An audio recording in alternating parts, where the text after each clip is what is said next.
Voilà, on va débuter. Si vous revoyez le replay, vous êtes bien en association avec Midreshet Manitou sur le site. Pour voir tous les replays et être en direct, c'est fr.lesmodes.org. Voilà, bonne étude à nous tous. Non, attends, donne à Nadine les feuilles qui restent comme ça, si jamais il y a quelqu'un qui avance après. Donc, elle est marquée pas là. Non, il n'est pas rentré du travail. Okay. D'accord, alors on commence. C'est parti.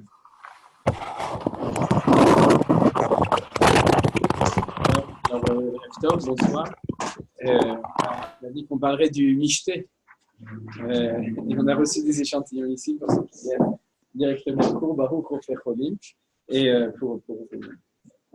on va donc étudier je vous ai distribué une page de Gemara. La page, si dans la photocopie c'est marqué, c'est la page 12 folio A, c'est-à-dire pour ceux qui veulent retrouver dans le chasse. C'est dans la Masechet Megillah et c'est un texte extrêmement connu. Donc il y a de fortes chances qu'une grande partie de vous le connaissent ou dans le texte, ou au moins tout le monde le connaît, je pense. Non pas dans le texte, mais c'est une étude, c'est-à-dire c'est une préparation au Purim. Donc on va reprendre ou prendre ce texte d'ici. Voilà. Le texte, je pense qu'il y a un signe dans la photocopie, j'espère. Est-ce qu'il y a un signe dessus de là où ça se trouve? Non, parce que moi, je n'ai pas gardé la photocopie aujourd'hui. Enfin, je vais regarder, sinon, je vais vous aider à trouver. Non. Alors, désolé. Il faut que vous cherchiez ici le dernier mot, où il y a, avant le mot, il y a un petit rond. Et il y a marqué Sha'alou. Vous voyez, vous avez trouvé le dernier. Vous descendez la 11e ligne, et il y a un petit rond, et il y a marqué Sha'alou. D'accord. Alors, on va d'abord lire le texte, on va le traduire. Vous verrez que vous, en général, vous le connaissez, mais on va faire une étude de texte. Et à part ça, je l'ai enseigné aussi, mais je vais dire des choses nouvelles. J'ai enseigné il y a 2 ans ou 3 ans aussi au Merkaziel. Sha'alou, Talmidav et Rabbi Shimon Bar Yochai. Donc, les élèves de Rabbi Shimon Bar Yochai ont demandé à Rabbi Shimon Bar Yochai, Mipnema, Nitraivu Sonem chez l'Israël, chez Beoto Hador, Klaya.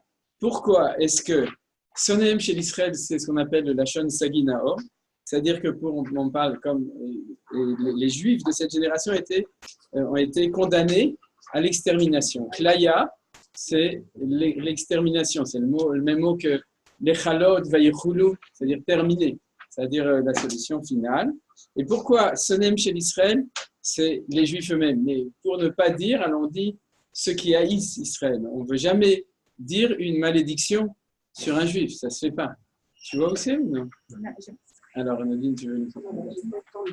Ah, alors, vous cherchez un dernier mot de la ligne où il y a un petit rond. Où il y a marqué Sha'alou. Et maintenant, on est la ligne d'en dessous. Voilà. D'accord. C'est-à-dire, pourquoi est-ce que les Juifs ont été condamnés à l'extermination par le décret de Haman, que vous connaissez, hein? C'est-à-dire, Amar Lahem, il leur a dit, Imru Atem, dites-vous. C'est-à-dire que Rabbi Shimon Bar Yochai, ses élèves à la yeshiva, ils lui demandent mais pourquoi est-ce qu'on a tous été condamnés à mort? Et à ce moment-là, parce que vous êtes d'accord que ce n'est pas marqué vraiment dans la Megillah. Pourquoi ce n'est pas marqué? Quelle est l'explication que la Megillah donne? Pourquoi est-ce que les Juifs ont été condamnés à mort? Dans la Megillah, je vous demande, vous êtes tous, connaissez la Megillah? Voilà, c'est à cause de Mordechai qui s'est pas prosterné. Alors, ça, disons, au niveau de la justice divine, ça ne tient pas la route. Vous comprenez? C'est-à-dire, ce que la Megillah nous dit ne justifie pas.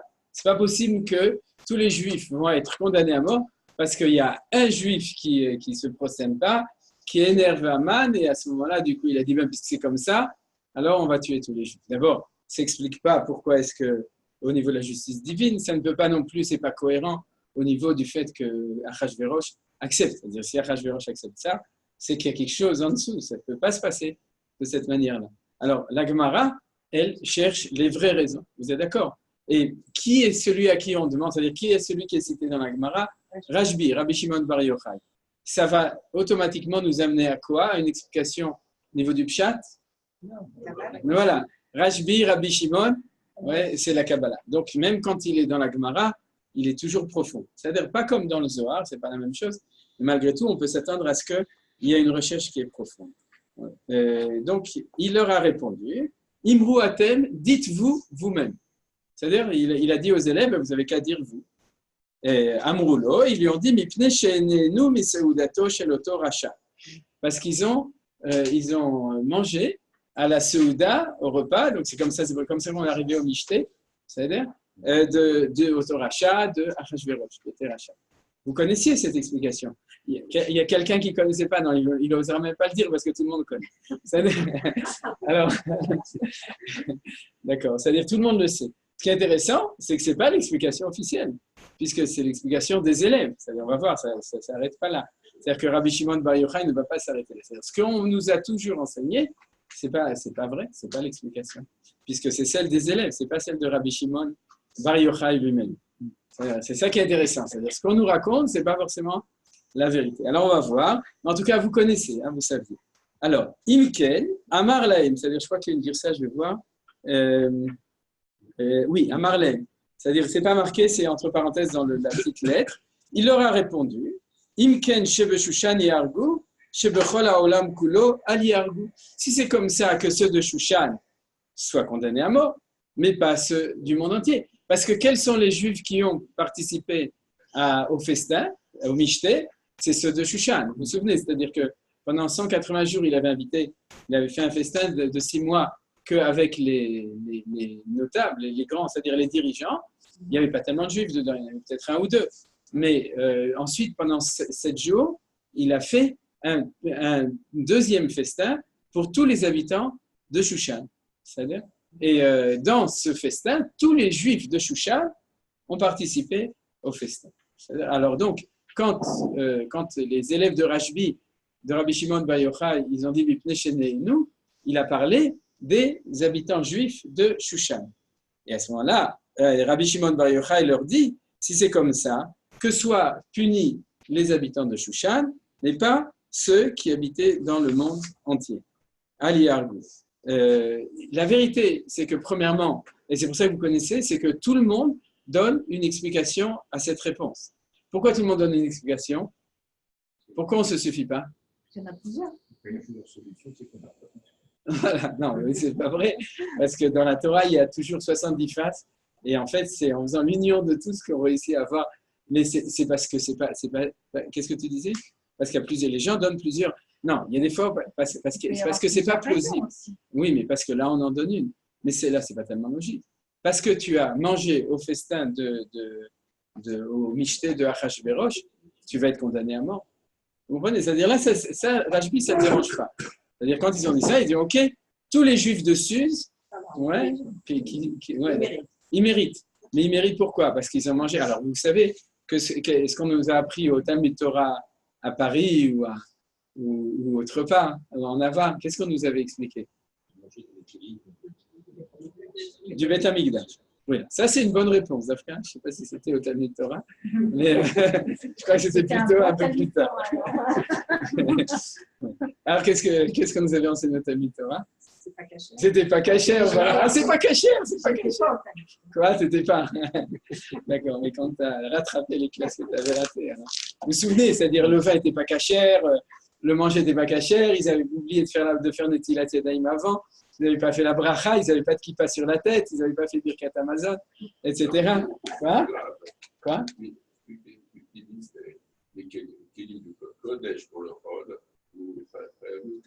Je crois pas. Des Chagav, non. Mais il a, c'est pas Chayav Mita. Utiliser les Kélim, même ça, ça justifie pas. Et bien entendu, les histoires de Bakacher, ça justifie pas. Il y a 2 endroits dans la Gemara. En plus, c'est pas vrai. En plus, c'est pas vrai. En plus, c'est pas vrai parce que c'est marqué dans le Midrash qu'il a servi à chacun catering avec le Hercher qui demandait, etc. Ouais, de Badass de Shushan, etc. Et puis en plus, de toute façon, il y a une question de ce qu'on appelle en hébreu midatiyut. Midatiyut, ça veut dire la proportion entre la faute et la punition. Et ça, c'est marqué. Bon, c'est évident que, comme a dit Avraham Avinu, à Shofet kol haaretz v'yaseh mishpat, c'est-à-dire toute chose doit être faite de manière juste, la punition ou la récompense aussi. Et il y a plusieurs, en tout cas je connais deux sources dans la Gemara qui se révoltent contre ce genre de réponse quand elles sont à ce niveau. en disant mais c'est parce qu'ils ont fait un petit truc comme ça qu'Akadosh Baruch Hu, il a fait la galoute, il a tué des Juifs. C'est-à-dire, c'est pas possible que ce soit comme ça. Donc, on est obligé de chercher quelque chose d'une explication plus profonde. C'est vrai que ce que tu as dit à propos des Kélim, ça va déjà plus dans le sens de quelque chose qui est plus plausible. Mais on va aller un tout petit peu plus loin dessus. Maintenant, quelle est la question de Rabbi Shimon Bar Yochai? Il dit Shushan Yargou, Sheprol Olam Kulo, Ali Yargou, Amroulo. Et à ce moment-là, ses élèves lui ont dit Emorata, alors dis-toi. Alors vous voyez que déjà à Kaniré, ils étaient dans l'ambiance de Purim. Voilà. C'est-à-dire qu'ils viennent chez Rashbi, ils lui disent on a une grande question. Il a dit donne la réponse, il donne la réponse, il leur pose une question. Et alors du coup, knock-out, on n'a plus de réponse. C'est un petit peu bizarre, d'accord? C'est-à-dire qu'ils n'ont pas donné de réponse à la question de Rabbi Shimon. Mais du coup, on pouvait aussi se demander pourquoi est-ce que Rabbi Shimon Bar Yochai leur avait répondu de cette manière. C'est-à-dire, c'est vrai qu'en général, un bon limoud, c'est un limoud où il y a interactif, où le Rav et les élèves, ils discutent. Mais dans le chasse, ça apparaît pas tellement. C'est-à-dire que c'est rare qu'on ait ce genre de dialogue où les élèves ils demandent, et à ce moment-là, le maître dit « dites-vous ce que vous avez à dire », il n'est pas d'accord, il dit « alors dis-toi », etc. Donc, ça doit faire partie de la recherche de la réponse. Si la Gemara il nous a amené le dialogue, et pas uniquement la conclusion du dialogue, c'est que le dialogue, il fait aussi partie de la réponse. Alors, Amar Lahem, il leur a répondu, parce qu'ils se sont prosternés au Tselem. Tselem, ouais, le Tselem, c'était l'effigie que Nebuchadnezzar avait érigée. Il avait dit à tout le monde qu'il devait se prosterner devant. Qui ne s'est pas prosterné, vous vous souvenez, et qui était jeté dans la fournaise? Daniel, je ne suis pas sûr. Hanania, Michel et Azaria. Hanania, Michel et Azaria, c'était les trois seuls qui ont décidé qui ont pris sur eux de résister à l'envahisseur, et du coup, ils se sont fait jeter ils sont sortis, Baruch Hashem, mais par miracle. Mais en tout cas, les autres, on nous dit, les autres, ils n'ont pas fait ça, c'était trop dangereux, trop risqué, donc on leur a dit, vous prosternez, on se prosterne, Ishtachavu Latzele. Amroulo, et à ce moment-là, qu'est-ce qui s'est passé? Ça, c'est la réponse de Rabbi Shimon Bar Yochai, si vous avez suivi le dialogue. Alors, c'est les élèves qui lui disent, Vechi Masopanim Yesh Badava. À ce moment-là, est-ce qu'il y a Masopanim, du favoritisme? Il y a dans cette chose-là. Sous-entendu, si jamais c'était ça la faute, alors, et s'il y avait un décret qui devait mourir, pourquoi ils ne sont pas morts? C'est-à-dire que là, ça répond à la question pourquoi tout le peuple juif a été condamné. Mais ils disent, on ne peut pas faire de favoritisme. Si c'est à cause de ça, alors le décret aurait dû être accompli. Or, qu'est-ce qui s'est passé? Vous êtes au courant, il y a eu un miracle à Purim, et tous les juifs ont été sauvés. Il n'y en a pas un seul qui est mort apparemment dans la guerre contre les Amalécites, les Salamalek.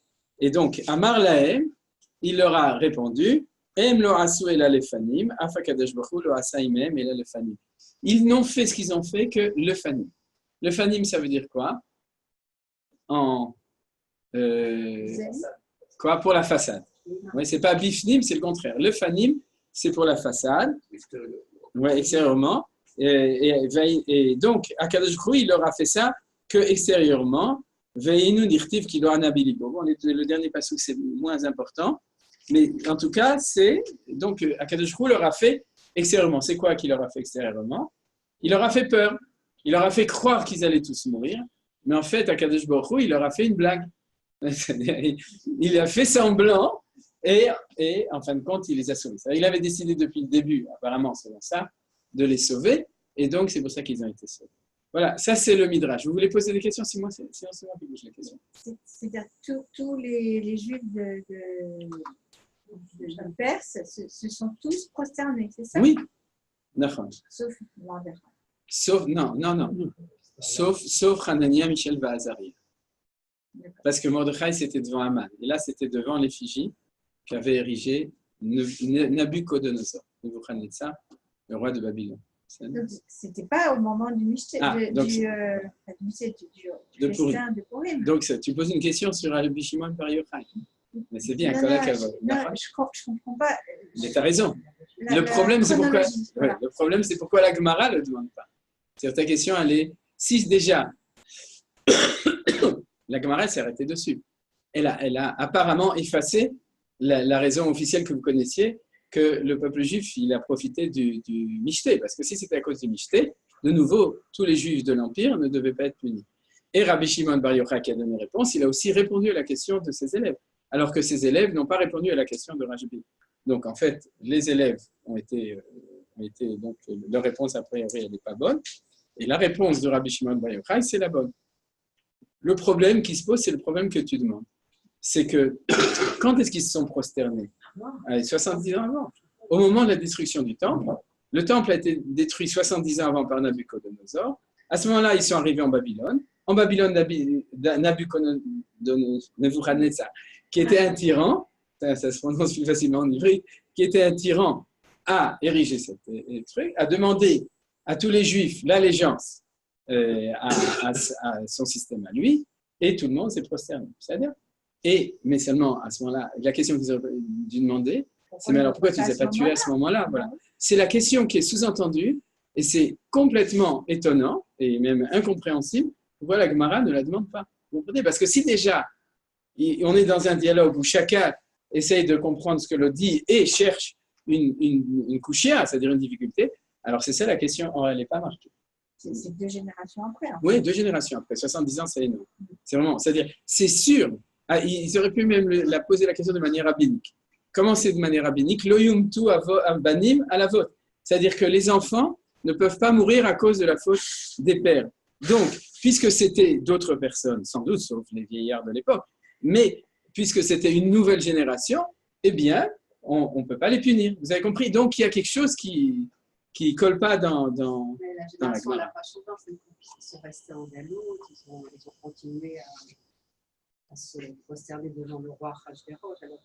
Donc, Bethléem, où là, il n'y a pas eu de changement fondamental. Ils ne sont pas revenus comme ils auraient dû revenir, etc.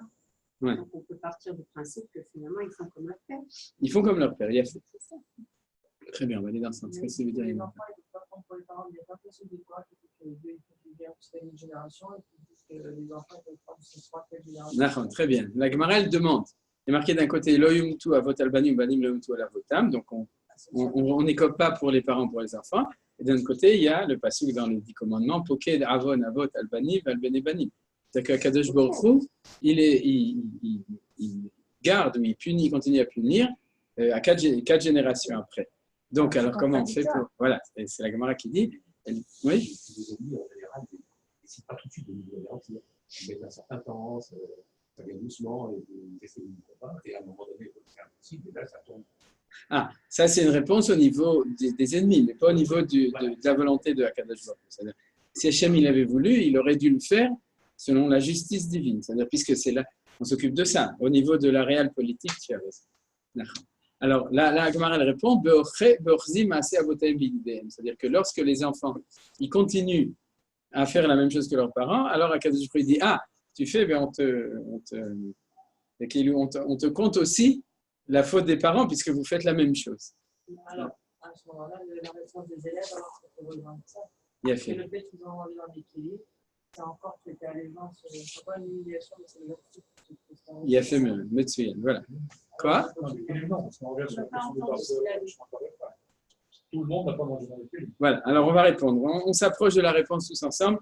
Je vais répondre. C'est-à-dire qu'en fait, ce qu'a répondu Nadine, Yémoutan, et ce qu'ils ont répondu, et ils ont tous, on va dans la même direction.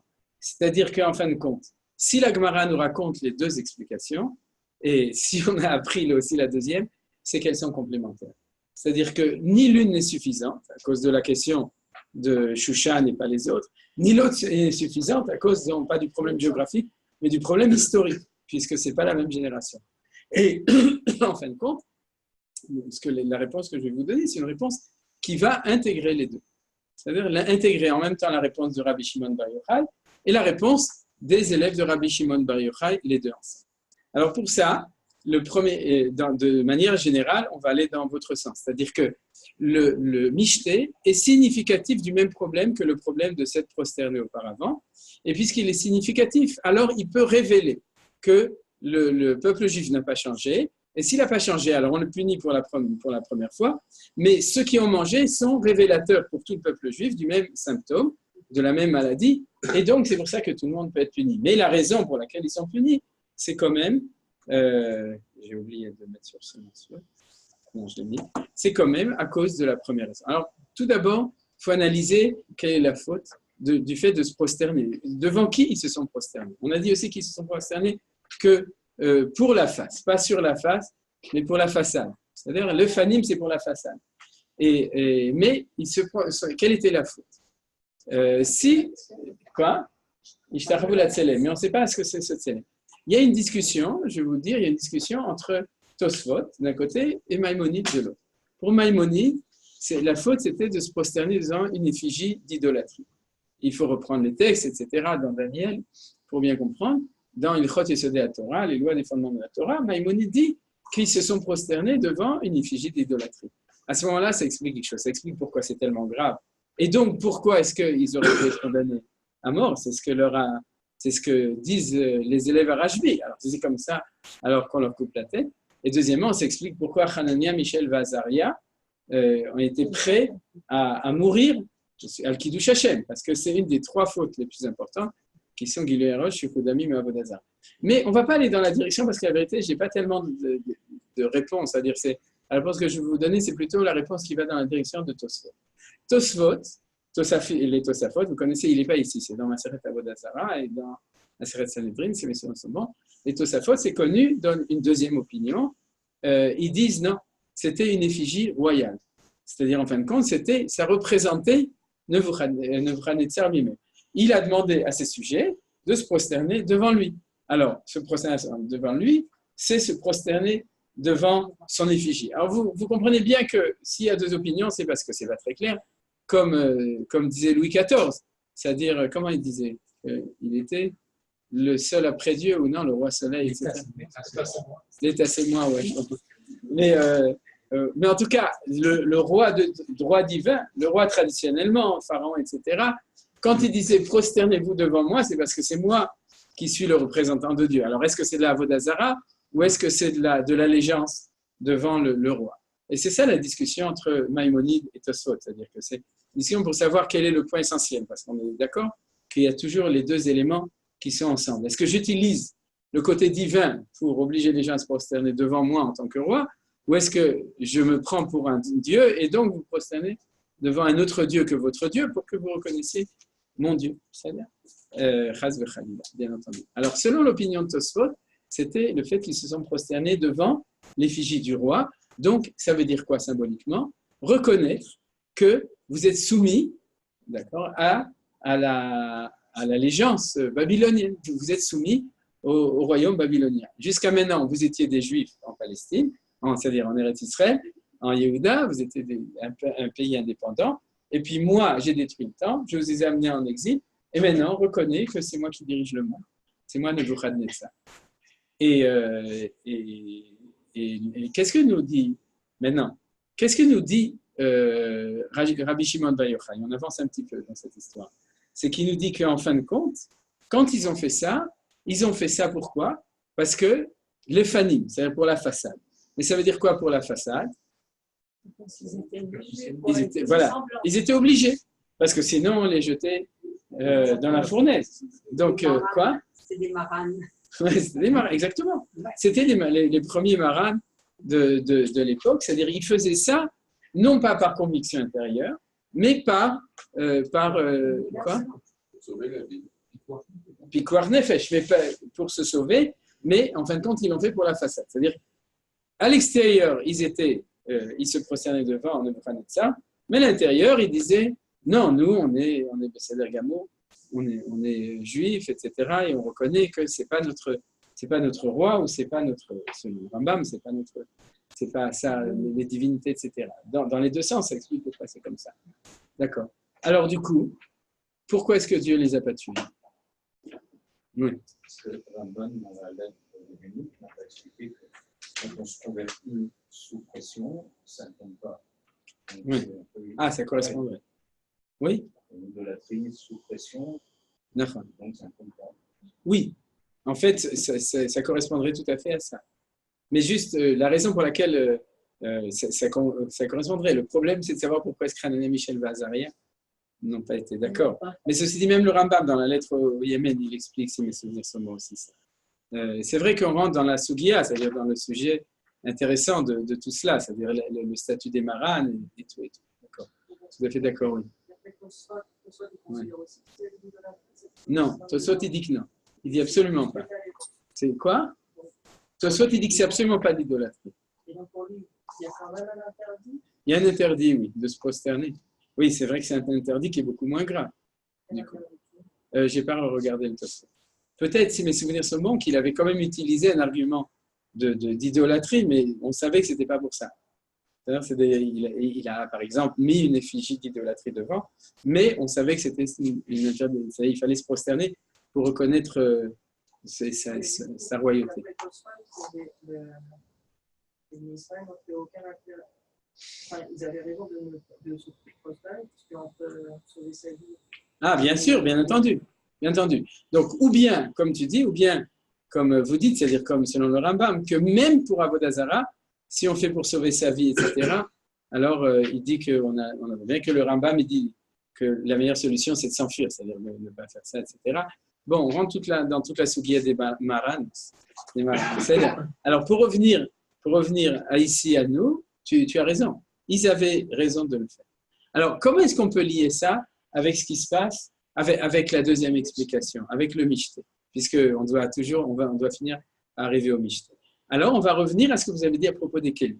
Mais même à propos des Kélim, il faut dire les choses un tout petit peu différemment, c'est-à-dire que ce n'est pas un problème, comme tu voulais proposer, un problème d'utilisation des Kélim de Meïla, c'est-à-dire d'utilisation d'un Kéli, d'un ustensile qui est Kodesh, à des fins qui sont pas Kodesh, qui est une interdiction dans la Torah, ça s'appelle Meïla, c'est-à-dire c'est d'utiliser pour du chol, c'est-à-dire de manière profane, un Kli qui est Kodesh. Non. Alors, quel est le problème? Il faut connaître la Gemara qui est dans la Sugiya d'avant. La Sugiya d'avant, c'est page 11, c'est-à-dire page 11b et le début de page 12. C'est-à-dire la Sugiya qui est juste avant et qui explique le contexte historique. C'est des choses que j'ai expliquées à d'autres occasions. Donc, maintenant, je vais faire uniquement un résumé très rapide de ça pour pouvoir bien comprendre. La Gemara, elle demande pourquoi est-ce que Achashverosh a fait son Mishté la 3e année de son règne. Et il a marqué qu'il a fait quand il s'est assis sur son trône. Que Shevet Amelech Achashverosh al-Kiseh Malchuto. Au moment où il s'est installé sur son trône, alors, Asa Amelech, Mishté, ce Mishté de 180 jours, plus 7 jours après.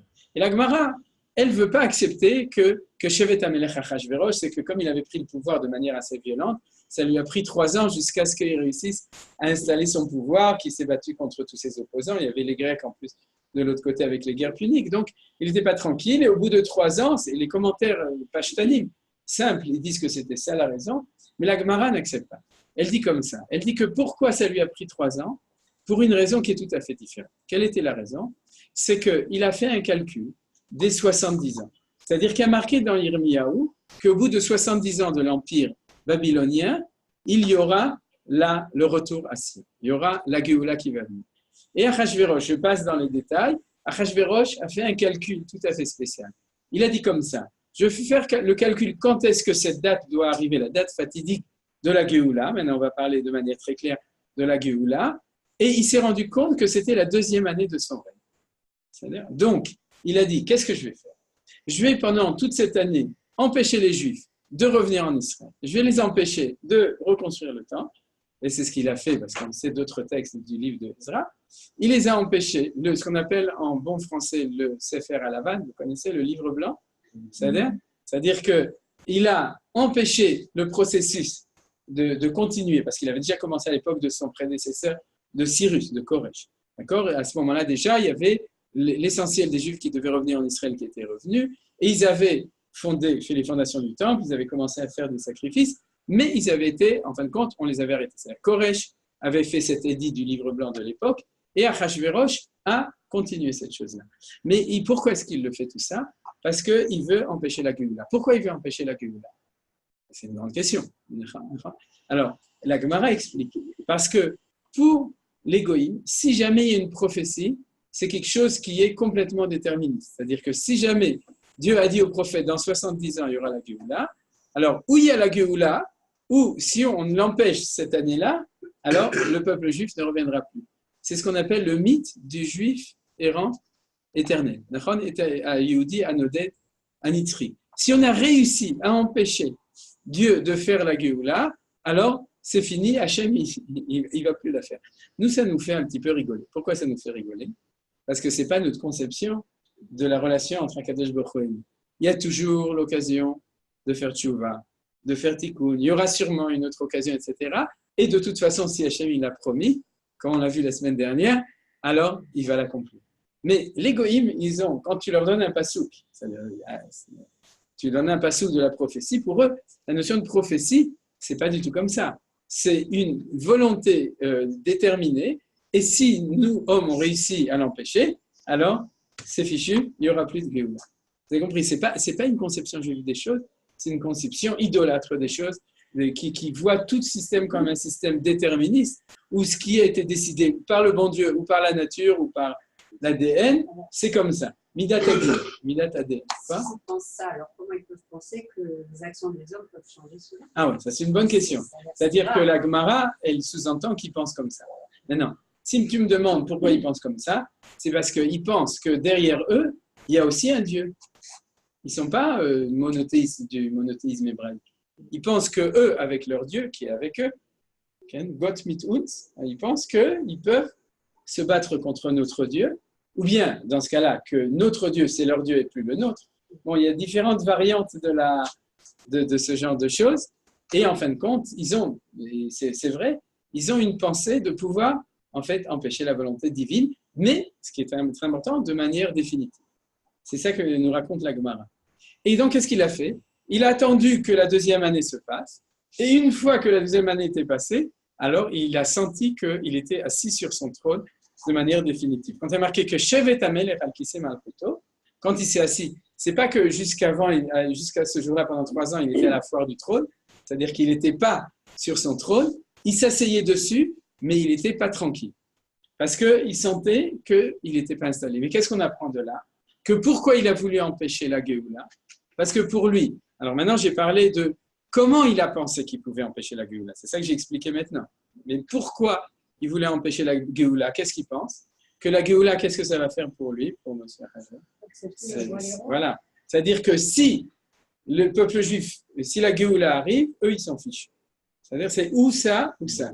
Quoi? Ou l'un ou l'autre. Maintenant, ça aussi, c'est pas juif. C'est caïni. C'est-à-dire c'est les descendants de Caïn.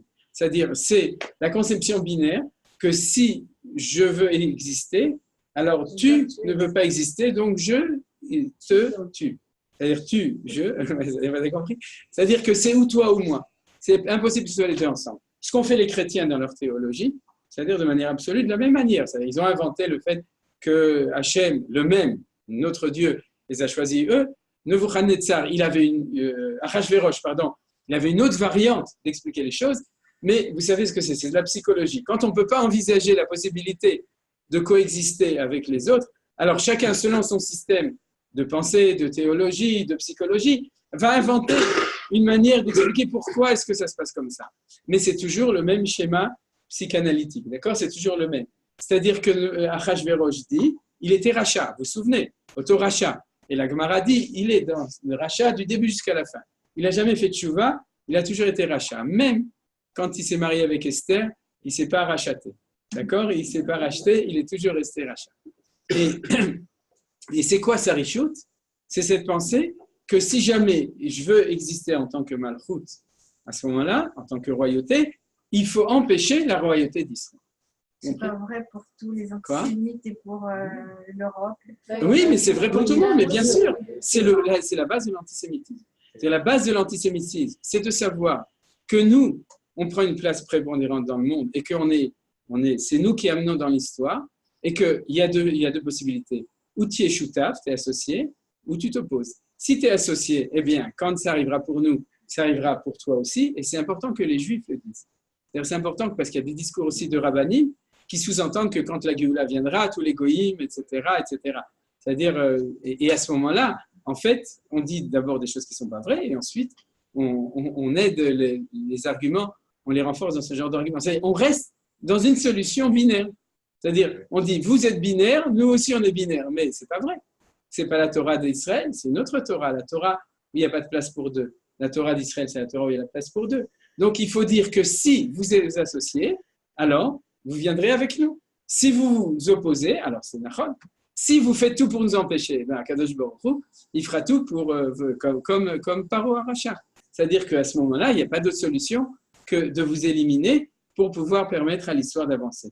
Mais si jamais vous êtes prêts à collaborer, alors tout se passera bien. Vous voyez l'équation des choses. Donc, oui, qu'est-ce que vous voulez dire? C'est une réflexion politique, c'est-à-dire si un peuple se soulève du joug d'Arachashvérosh, ça va donner envie peut-être aux autres peuples aussi. Ça, c'était l'argument de Pharaon. C'est que tout le monde va un truc, etc. Tout ça, c'est en deçà de la réflexion de cette Gemara. C'est comme j'ai répondu, au niveau des explications. J'ai donné une explication théologique, on peut donner une explication politique, on peut donner toutes sortes d'explications. Et d'ailleurs, toutes sont bonnes parce que dans l'histoire, toutes ont été utilisées et continuent à être utilisées de nos jours. C'est-à-dire comme les Anglais avec le mandat britannique et le fait que ils ont préféré donner préférence à leurs intérêts par rapport aux Arabes plutôt que le Yishuv, etc. Toutes ces options sont possibles et sont éventuelles. Maintenant, dans le fond, on est dans l'analyse de fond, ça revient au même toujours. Alors, comment est-ce qu'on arrive à expliquer, je vous rappelle qu'on est en train d'expliquer le dialogue entre Rajbi et ses élèves. Comment on a réussi? Maintenant, regardez. Qu'est-ce qu'il a fait? La Gemara dit, quand la 3e année, il s'est rendu compte que le Mashiach n'était pas venu, il avait tout fait pour qu'il vienne pas. Hein, c'est-à-dire qu'il y a ici aussi un double jeu d'égoïsme. Par exemple, je vais te tuer et par là, je vais prouver que Dieu t'aime pas puisqu'il t'a laissé mourir. D'accord? Vous avez compris? Donc, et après, même les Juifs, ils en viennent à des questionnements à Kadosh Baruch Hu. Pourquoi est-ce qu'il est mort? Mais demande à l'assassin pourquoi il a tué. Vous comprenez? C'est-à-dire il y a quelque chose de très pervers dans cette attitude-là. D'abord, on empêche. Et ensuite, on dit, vous voyez, c'est pas arrivé, donc c'est que Hachem, il n'a pas permis de faire les choses. Mais en tout cas, la Gemara dit, qu'est-ce qu'il a fait? Il a sorti les kélim du Beth Amikdash. C'est-à-dire que quand on parlait des kélim du Beth Amikdash, et en plus, regardez dans la Gemara, la 6e ligne, à partir de là où c'est élargi les derniers mots, à partir là, il y a un petit dalet entre parenthèses, Amar Rabbi Yossi bar Chanina, Melamed chez la vache bigde keuna. Ça nous apprend qu'il a fait dans ce festin, il s'est habillé avec les habits du grand prêtre et qu'il a sorti pour les assiettes. Vous savez que les grands prêtres n'ont pas besoin de voiture pour voyager? Vous savez pourquoi? Parce que les habits, ça sert d'auto. Donc,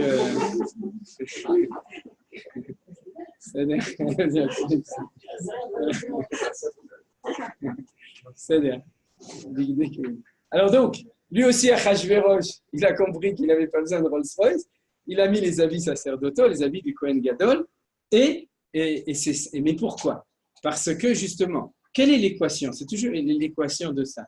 C'est ou bien Jérusalem est la capitale du monde avec le Beth Amikdash, ou bien Shushan est la capitale du monde avec le temple d'Achashvérosh. C'est la même chose, c'est-à-dire symboliquement, c'est ça. Donc, puisque pour entériner le fait que la Géoula n'est pas venue, alors on va transporter Jérusalem à Shushan. C'est-à-dire on va dire, c'est ici que se passe l'histoire, c'est ici que la volonté de Dieu se passe, et donc c'est moi qui deviens le grand prêtre. Et vous vous souvenez Purim que Purim, ce qu'on dit que Purim c'est comme Purim, je mets les habits du grand prêtre, et je vous invite à manger dans les assiettes du Beth Amikdash. Alors est-ce que c'est un problème de Meïla? C'est même plus un problème de Meïla, c'est sûrement pas un problème de kashrut, c'est un problème qu'ils avaient tellement à manger là-bas qu'ils avaient une double allégeance, ils étaient 2 fois allégés, non alourdis. C'est-à-dire que c'est un problème de double allégeance. C'est-à-dire il a fait, les seuls gens pour qui il était intéressé d'inviter, ce n'était pas du tout les goïms de Shushan. Il a invité les Juifs, surtout, tout le monde, mais surtout les Juifs, parce qu'il a dit aux Juifs, est-ce que vous allez accepter d'entériner le fait que la Géoula ne va pas venir et que c'est moi et que c'est Shushan et que c'est l'Empire perse qui est la civilisation messianique, ou la civilisation de l'avenir, la civilisation du temps, celle qui amène le progrès, celle qui amène la libération, celle qui amène toutes les grandes valeurs, etc. Est-ce que vous êtes d'accord de manger mon michté à moi? Vous avez compris? C'est ça la question. Et à ce moment-là, qu'est-ce qui se passe? Les Juifs ont accepté, les Béné Israël ont accepté. Alors, à votre avis, qui est-ce qui avait raison? C'est Rajbi ou c'est ses élèves? C'est les deux, parce que c'est exactement la même chose. Mais seulement, il y a une différence. Quelle est la différence entre les deux? L'un, ils étaient forcés et l'autre non. L'un, ils étaient forcés et l'autre n'était pas forcé. Alors, vous avez compris, c'est-à-dire que il y a 70 ans avant, ils étaient forcés. Et c'est pour ça que Hachem ne les a pas punis à ce moment-là. Quand est-ce qu'il les a punis? Le jour où ils ont choisi d'être français de religion mosaïque. Parce que quand ils étaient dans le ghetto et qu'on ne leur donnait pas le choix et qu'on ne leur permettait pas de sortir, ils disaient dehors, ce n'est pas du ghetto, c'est-à-dire, il n'y a pas de macroud, et donc, c'est-à-dire, quand on ne leur permettait pas, alors, on était anoussim, c'est-à-dire on le faisait, tout ce qu'on nous demandait de faire, on le faisait pour la façade, parce qu'on n'avait pas le choix. Donc, à Kadosh Baruch Hu, il ne nous punit pas. Il y a un principe honnête, Rahman Patre. Quand tu transgresses quelque chose par force majeure, alors tu n'es pas tout. Je ne rentre pas dans la sougiya de ces trois fautes, mais selon Tosfot, ce n'est pas le même. Vous avez compris pourquoi j'explique selon Tosfot?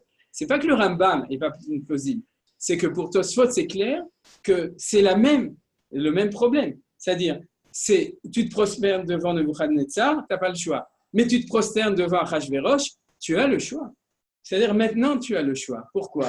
Parce qu'à l'époque de Koresh, on t'a donné la possibilité de revenir en Eretz Israël, et les 70 ans étaient finis, et de reconstruire le temple, et de réinstaurer l'État juif, etc.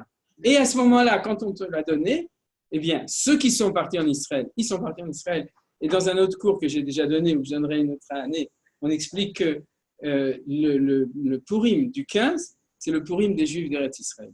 C'est-à-dire, c'est le Purim pas de Shushan, c'est le Purim de Jérusalem contre Shushan, ce qu'on est en train de dire. C'est le Purim de Jérusalem, celui du 15. C'est pas Shushan Purim, c'est Jérusalem Purim. Il faut changer de nom, parce qu'en fin de compte, c'est juste le contraire. C'est que, j'ai pas le temps d'expliquer maintenant, une autre fois, mais en tout cas, la raison pour laquelle les Anshe Knesset Agdola ont institué le 15, c'est pour le miracle tel qu'il a été en Eretz Israël. Et quand ils ont instauré le 14, c'est pour le miracle tel qu'il a été vécu dans l'histoire d'exil de ces Juifs qui ont décidé de se soumettre à l'autorité, volontairement, à l'autorité de Achashverosh. Donc, vous avez maintenant compris. Vous avez compris le rationnel. C'est-à-dire que tant que c'était Béonès, on ne te punit pas. C'était ce qu'on appelle le fanim. Le jour où tu acceptes de plein gré, à ce moment-là, alors on te megalgelim alecha, c'est-à-dire on fait le compte de tout. Parce qu'on dit que si jamais à l'époque de Nebuchadnezzar, on t'avait proposé de faire les choses sans t'obliger, est-ce que tu l'aurais fait ou tu ne l'aurais pas fait? On n'en sait rien. Mais maintenant, on sait que tu l'aurais fait. Puisque le jour où on te donne la possibilité de le faire volontairement, quoi? À l'époque, non, puisqu'il n'y avait pas le choix. C'était les 70 ans d'exil. Maintenant, on est après le moment où on leur a donné la possibilité de revenir et ils préfèrent manger à Shushan, dans le palais du roi, plutôt que de manger à Jérusalem, dans le palais du roi. Mais maintenant, ça veut dire, même dans la génération du festin, au final, ils n'ont pas compris. Tu poses une bonne question. Alors, je vais te répondre à ta question. Nachon. Oui. Alors, voilà. Oui, tout à fait d'accord. C'est le Shlavaba. Mais dans l'étude de la Gemara, vous voyez que la Gemara, le premier niveau, c'est le niveau, en fait, de comprendre. Là, on a résolu les deux problèmes. Vous avez compris? C'est pourquoi pas à l'époque et pourquoi maintenant pas seulement ceux de Shushan, mais tous les Juifs. C'est-à-dire, là, on a résolu ça, d'accord? Maintenant, ta question, c'est la question subsidiaire. Répète-la encore une fois pour que je sois sûr, j'ai oublié. Pourquoi la génération du festin a été sauvée? A été sauvée, d'accord. Et pourquoi on ne parle jamais des Juifs qui sont restés en Égypte et de leur punition? Non, ils ont disparu, mais finalement, c'est exactement la même. Ils auraient pu sortir, ils ne sont pas sortis. Et on ne parle jamais de la punition. Je vais répondre aussi à ta question. C'est un autre moment d'histoire, c'est vrai, c'est d'autres données. Ils sont morts dans le prochain. Oui, mais à la limite, peut-être pourquoi ils n'ont pas eu un S de Purim? Alors, ils ont choisi de rester. Et eux aussi, ils ont choisi de rester. Là, il y avait une boule qui était en. Oui, alors c'est Attends, je peux encore une question. Le Purim, c'est le Purim de l'exil. Et Purim, Shushan Purim, c'est le Purim de Yerushalayim. Oui, d'Eretz Israël. Voilà, exactement. Oui, mais je n'ai pas expliqué pourquoi. Ils étaient quand même encore sous domination. sous souveraineté des Perses. Oui, mais en fin de compte, non. Parce qu'en fin de compte, le temple va être reconstruit et ils vont recouvrer une toute petite indépendance. Au moment de la Megillah, ils étaient complètement dans le même, mais pas avec les mêmes données. Je vous explique en un mot pour que vous compreniez, parce que sinon, je vous laisse sur votre faim. Ça, c'est l'explication de Nachmani. Nachmani de Ramban, il dit comme ça. C'est que les Chachamim, ils n'ont pas fait une différence entre les Purim à Shushan et Purim en dehors de Shushan. Ils ont fait une différence entre les Purim des villes fortifiées et des villes pas fortifiées. Il explique comme ça. C'est que les Juifs d'Eretz Israël, ils avaient 11 mois pour 12 mois, disons 11 mois pour préparer leur défense, puisque Haman était pendu le lendemain du Seder, c'est-à-dire en Nissan, et que le décret était le 13 Adar, 11 mois après. Et donc tout le monde le savait. Et la loi, c'était que les Amalécites et leurs acolytes ont le droit de nous tuer, et que nous, on a le droit de les tuer. Et c'est pour ça qu'il y a eu un grand miracle. C'est qu'il faut s'imaginer qu'à l'époque, sans doute, les Amalécites, ils avaient leurs armées, le KGB et tout ce que vous voulez, c'est-à-dire, et qu'ils étaient a priori au niveau des données militaires, ils étaient beaucoup plus forts que nous, les Juifs, qui avions sûrement, on avait eu le temps d'acheter quelques revolvers, etc. Mais le miracle, c'est qu'on a quand même gagné. Et qu'en plus, il y a eu un renversement de l'opinion publique, que tout le monde, c'est marqué dans la Megillah, a soutenu les Juifs, alors qu'a priori, tout le monde soutenait le côté amalécite. Mais le jour même, qu'est-ce qui s'est passé? Ils se sont battus. Chacun a sorti son épée, et puis ils ont fait un combat de corps à corps pour se battre contre les Amalécites, et on a gagné. C'est ça qu'on fait comme réjouissance le 14 Nissan. Maintenant, en Eretz Israël, qu'est-ce qui s'est passé? Nous dit le Ramban. Les Juifs, pendant 11 mois, qu'est-ce qu'ils ont fait? Ils ont fait Choma ou Migdal. Vous avez entendu parler de Choma ou Migdal? Ils ont construit des murailles autour de leur Yishuvim. Ils ont mis une tour au milieu avec un mirador pour éclairer et pour surveiller tout ça.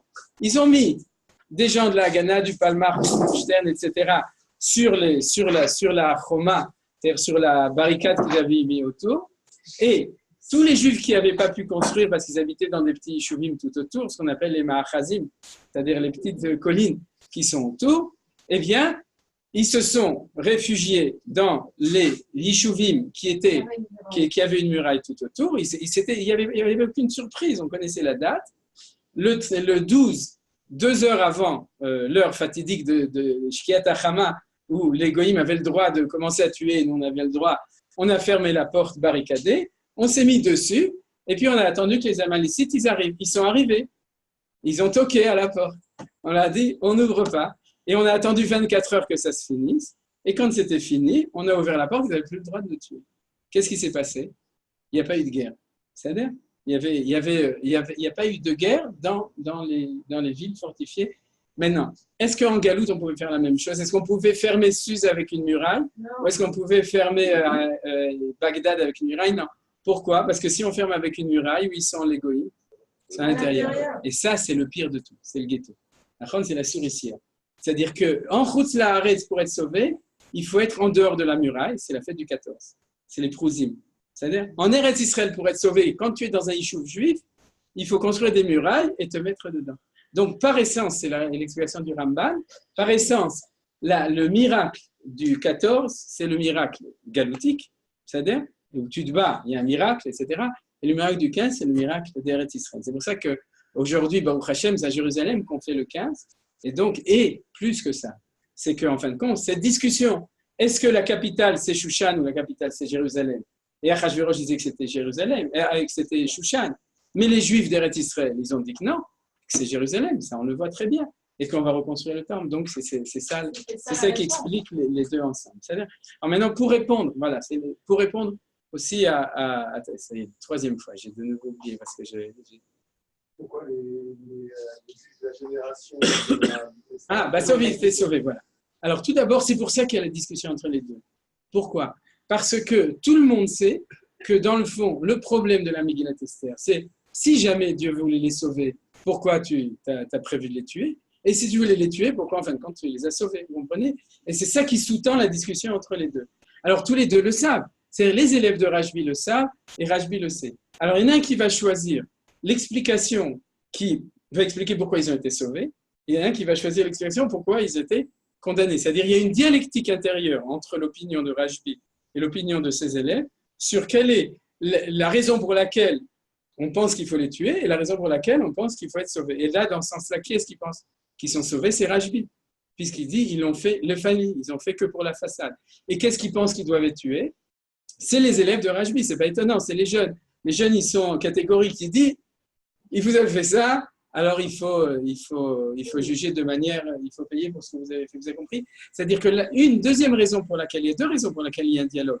La première, c'est parce que les deux éléments sont vrais, et il faut comprendre. Et la deuxième, c'est parce qu'il y a un aspect dialectique entre les deux, de savoir en fin de compte, de comprendre d'un côté pourquoi, si tu voulais les sauver, pourquoi tu voulais les punir, et si tu voulais les punir, pourquoi tu les as sauvés. Vous avez compris le... Quoi? Aussi de l'argent de Chouva, même s'il devait être puni, même s'il devait être puni, ouais. Ils auraient pu aussi. Et ils ont fait Chouva, donc c'est pour ça qu'on était sauvés. Alors voilà, alors je vais répondre. Je vais répondre et on va arriver à la suite de la chose. C'est-à-dire qu'en fin de compte, ils ont fait ça pour la façade même à cette époque. C'est ça la Chouva qu'ils ont fait. Pourquoi? Ils ont dit, pour la façade, on préfère rester ce qu'on appelle Avdei Achashverosh. Ils ne sont pas revenus en Israël. On est citoyen d'Achashverosh. Et c'est pour ça qu'on ne dit pas le Hallel à Purim. C'est-à-dire qu'on est encore Avdei Achashverosh, on est les sujets de Achashverosh. Mais fondamentalement, derrière Achashverosh, on est les sujets de qui? De Akadosh Baruch Hu. C'est-à-dire qu'ils ont fait tchouva sans revenir en Eretz Israël.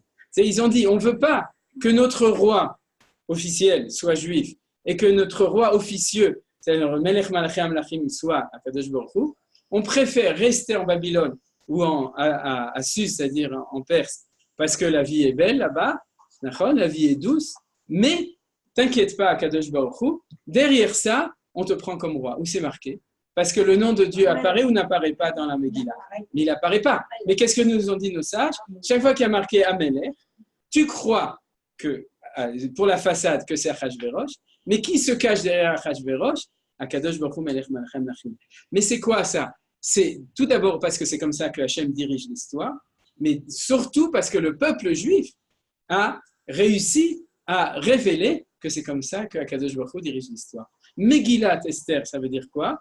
Révéler ce qui est caché. Megillat Esther, d'accord? C'est-à-dire que qu'est-ce qui est caché? C'est Hachem qui se cache derrière. Ça veut dire quoi? Ça veut dire que de manière naturelle, dans la façade, on se met un masque de Babylonien ou de Perse, c'est-à-dire, mais derrière la façade, on est juif. C'est-à-dire, on croit en Dieu. Ça justifie toute la gamine, ça. Ben oui. C'est ceux qui restent en Mais Moi, je suis c'est pas d'accord. pas bien avec ça. C'est pas bien. C'est-à-dire, avec cette explication. Mais c'est parce que dans le cours qu'on fait le lundi, Je suis d'accord, ça c'est vrai cette explication. Ouais. Pour passer la galoute, on n'a pas le choix, on met le masque. Ouais. Mais là, c'était la période du retour. Oui, mais les Juifs ne sont pas tous revenus. Et à cause de ça, la Shrina n'est pas revenue. Et à cause de ça, le roi n'est pas revenu. Et à cause de ça, le Kodesh, il n'y avait pas le Haron dans le Kodesh à Kodeshim, il n'y avait plus les miracles. Et le Mashiach. Les Juifs ne sont pas revenus. Oui. S'ils étaient revenus, ils auraient eu. Oui. La Shrina dans le Oui. Mais donc, comme vous savez, c'est le shiur Naniti, il en parlait souvent à Rabbi Shaki, c'est-à-dire que pourquoi est-ce qu'on se réjouit le jour de Purim? D'accord? C'est-à-dire, a priori, on ne devrait pas se réjouir. Alors, on se réjouit, selon cette explication, j'en ai d'autres, selon cette explication, on se réjouit parce que bien qu'on a décidé de rester chez Achashverosh, en fin de compte, véritablement, même dans le Michté, après qu'il y a eu l'Axéra, on s'est rendu compte qu'on s'était trompé et qu'en fin de compte, on a accepté pour la façade d'être comme eux, mais fondamentalement, derrière ça, on n'a jamais pris, c'est-à-dire en tout cas jusqu'à la période d'assimilation véritable, on n'a jamais accepté, et c'est ça l'identité d'un juif, c'est-à-dire comme on disait en Angleterre, dehors soit comme un anglais et à la maison, je ne sais plus où on disait ça, en Allemagne, c'est-à-dire Babaït Yehudi Bachut, c'est-à-dire que quand tu sors dehors, on l'a tous fait. Oui, mais c'est-à-dire on a tous vécu comme ça. C'est ça, c'est le grand danger, ça. Mais non, c'est pas le grand danger. C'est la porte ouverte vers l'assimilation. Oui, tout à fait d'accord. C'est ce qui s'est passé en réalité, d'ailleurs. Non, pas pendant 2000 ans et quelques. Jusqu'à il y a 300 ans, ça ne s'est pas passé. Oui, mais Donc, ça a tenu le coup pendant 300 ans. Et le jour où ça aurait été tenir le coup, les Juifs ont dit qu'Akadosh Baruch Hu a dit maintenant, vous devez revenir en Israël parce que sinon, ça ne marche plus. C'est-à-dire que c'est parce qu'il y a eu cette décision-là qu'il fallait qu'on revienne en Israël. Quoi? Il devait revenir. Et on est là, c'est bien que vous posiez toutes les questions. On est dans l'histoire, mais avec la liberté. C'est-à-dire la liberté du peuple juif. Et le chidouche, c'est que, soyons honnêtes, Akadosh Baruch Hu a accepté si on choisit une formule de galout. Apparemment, oui. C'est ça qu'on nous raconte dans la Megillah. C'est-à-dire, c'est un des aspects de la Megillah. Mais en fin de compte, c'est l'aspect essentiel. C'est-à-dire, c'est l'aspect essentiel. C'est-à-dire, vous voulez rester chez Achashverosh. C'est-à-dire, vous voulez rester chez Achashverosh. Donc, vous voulez garder ce masque. Vous voulez entériner le fait que c'est lui qui dirige, d'accord. Mais, qu'est-ce qui est derrière, en fin de compte? Est-ce que c'est Akadosh Baruch Hu ou est-ce que c'est les valeurs d'Achashverosh? ça suffit à Akadosh Baruch Hu quand on lui dit ça? Non, ça ne suffit pas. Non. Ça ne suffit pas parce qu'en fin de compte, dans l'histoire, on est appelé à revenir maintenant, aujourd'hui. Cette explication, elle est extrêmement dérangeante parce que tu dis jusqu'à 300 ans, ça a marché. Mais non, c'est pas parce que ça a marché pendant 300 ans, c'est parce non, que… ça a marché pendant 2000. 2000 non, qu'est-ce qu'il y a 300 ans? Ouais. Ça veut dire que pendant 1700 ans, on n'avait pas le choix on ne pouvait pas s'assimiler en gros parce qu'on était inassimilable, on peut dire.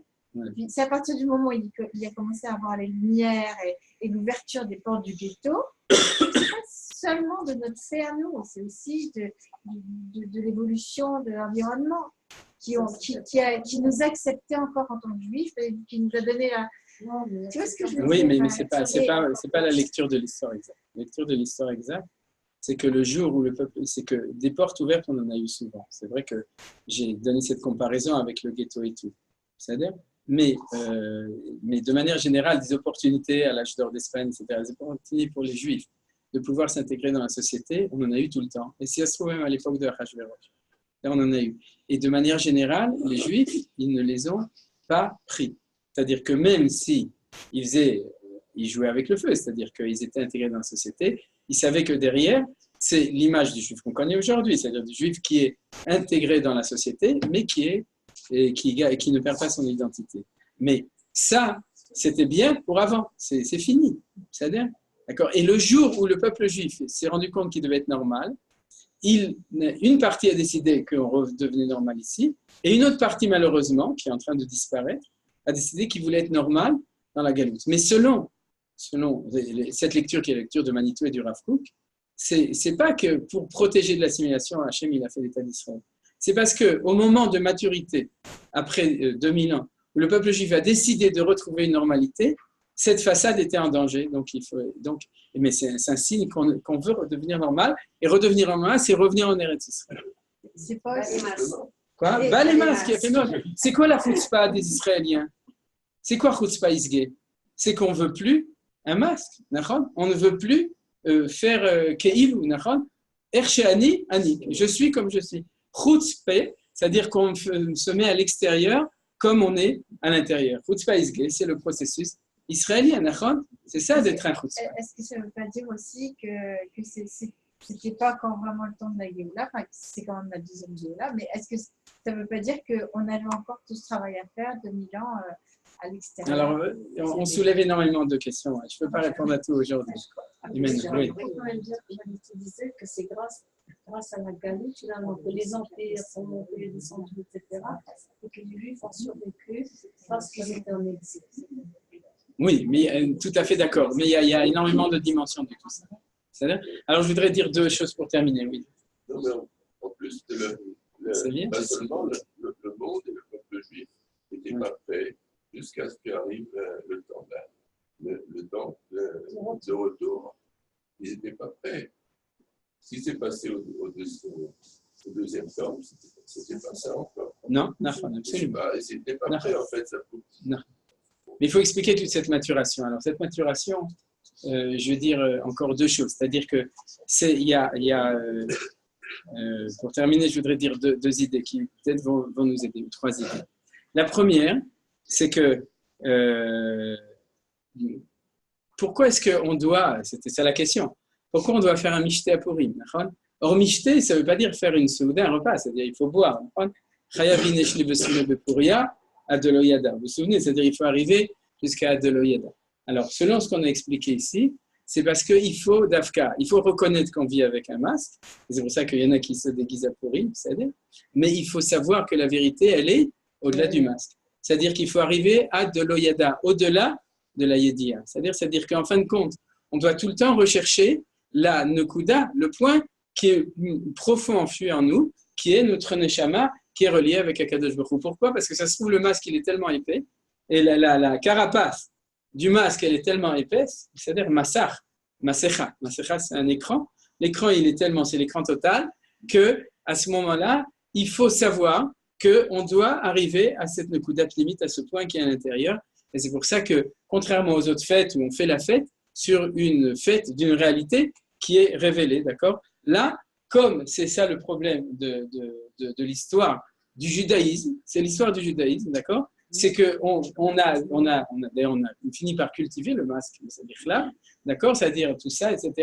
Alors, il faut savoir qu'à Purim, au contraire, il faut révéler ce qui est derrière. C'est-à-dire le nom de Hachem qui est derrière le nom de Achashverosh, et ça passe par le vin, parce que Nichnas Yain, Yatsa, Sod. Sod, c'est-à-dire que ce n'est pas le sodo, hein, c'est le saut de vin, mais c'est après le sodo pour recalmer les gens. Mais en tout cas, c'est Nichnas Yain, Yatsa, Sod, c'est-à-dire qu'on doit chercher, c'est ça qu'on veut nous enseigner. Adelo Yada. Yada, c'est une madriga, c'est Da'at. Et il faut être le mala miadat, au-dessus, au-delà de la date. Et c'est ça, vous avez compris? Alors, ce mishté, c'est un mishté des masques. La tchouva qu'on a fait, et c'est pour ça qu'après on a fait un mishté, c'est qu'on a dit, mais non, Ribono Shel Olam, c'est-à-dire on sait, on a compris, on veut quand même pas revenir, malgré toutes vos oppositions, je maintiens qu'à ce moment-là, c'était ça qui était institué. C'était ça qui était institué. On a dit à Kadosh Baruch Hu, on sait qui est derrière. On sait qui se cache derrière Achashverosh. On sait qui dirige le monde véritablement. On sait que c'est toi, Kadosh Baruch Hu. On sait que les choses, ils sont au-delà de la façade, au-delà de l'efanim. Et là, on n'est pas dans le lefanim, mais dans le bifnim. Vous voyez, il y a deux mots. Il y a lefanim et bifnim. On va chercher ce qui est à l'intérieur. Et pour chercher ce qui est à l'intérieur, plus il est caché, et plus il est caché de l'enlever. Et donc, plus il faut prendre quelque chose qui nous permet. Et c'est pour ça qu'on cherche cette Nekuda. Alors, bien entendu, cette Nekuda, elle est éternelle. C'est pour ça que la fête de Purim, elle continuera tout le temps. Lo Yassouf Mizaram. Parce que comme explique le Rav Kook, quand on reviendra et qu'on reviendra à un naturel, c'est-à-dire on va faire tomber le masque pour redevenir un Ben Israël, un hébreu, d'accord? Mais il faut pas faire la Nekuda pnimit, il faut faire le lien entre les deux. Donc, cette Nekuda qui se découvre même dans la situation extrême où toute la carapace autour nous dit le contraire, ce point ici, alors, il reste éternellement. On l'a développé d'Afka dans la Galoute pendant 2000 ans, et puis maintenant, il faut continuer à le maintenir. Alors, je vais terminer aussi par un point qui va peut-être un peu nous réconcilier, et puis voilà, je m'arrête avec ça, c'est qu'il y a une grande question. Quelle est la grande question? Comment ça se fait que si Achashverosh a fait ça, il n'a pas été condamné à mort? Et la Gemara dit, lui n'a pas été condamné à mort, mais Vashti a été condamné à mort. Alors vous me direz, c'est un peu vache, que ce soit Vashti et pas lui. Nachon? C'est-à-dire, qu'est-ce qu'il lui a dit Vashti? Donc, pourquoi? La réponse, elle est comme ça, que je vous donne. C'est que Vashti, c'est la dernière de la civilisation babylonienne. Celle qui avait fait l'exil, celle qui nous avait imposé la galoute. Et elle, cette civilisation, elle était finie, elle a perdu son droit d'existence au moment où elle empêche la Géoula. Par contre, l'empire perse, c'est l'empire qui, lui, a été appelé par Hachem pour aider à faire la Géoula. Chez les Perses, il y a eu 3 rois. Il y a eu Koresh, il y a eu Achashverosh et il y a eu Dariavesh. Koresh et Dariavesh ont pris l'autre option. C'est quoi l'autre option? Si la Géoula doit venir, et on sait que la Géoula doit venir, je vous aide. Donc, quand la Géoula arrivera pour vous, nous, on y sera avec. Et Achashverosh Aracha, il a pris l'option contraire. Pour empêcher la Géoula, alors, je vais tout faire pour l'empêcher. Eh bien, Akadosh Baruch Hu aurait dû le tuer. Mais s'il avait tué, ça aurait été trop facile pour Akadosh Baruch Hu. Parce qu'il aurait dit, toi, tu ne veux pas acheter l'imine, et j'amène un autre roi de Tzadik. Qu'est-ce qu'il nous a enseigné? C'est que Achashverosh pensait qu'il avait réussi, et qu'en fin de compte, qu'est-ce qui s'est passé? Quand Vashti est mort, il a cherché une autre femme, il a trouvé personne d'autre que Esther, et qu'il s'est marié avec Esther, et que le fils de Esther et de Achashverosh, c'est Dariavesh qui a reconstruit le temple. C'est-à-dire que malgré le fait que c'était un Racha Merusha, que c'était le pire des salopards, et qu'il fait tout, il croit que c'est lui qui dirige le monde, que la manière dont on voit les informations dans Shushan 2, d'accord, et où on te présente que c'est lui qui décide et qui fait, et qui va tuer tous les juifs, et ensuite il tue Aman, etc., et qui fait tout ça, c'est lui qui dirige tout. Et lui, il est convaincu qu'il a réussi, et que c'est comme ça que ça va se passer, puisqu'il dit à Esther, je ne te donnerai jamais la possibilité de construire le temple. Vous savez, à Tratzé Malchut, Velo Bet Amigdash Echotset Malchut. En fin de compte, Yoshev Vashamay Misrak, Akadosh Baruch Hu, il est assis dans le ciel, il rigole. Parce que nous aussi, on rigole, Simcha, il se marre. Il se marre Moshe, vous connaissez. D'accord? Il se marre Akadosh Baruch Hu. Pourquoi il se marre? Parce qu'il dit, tu crois que c'est toi qui diriges le monde. Mais c'est le fanim, c'est une façade.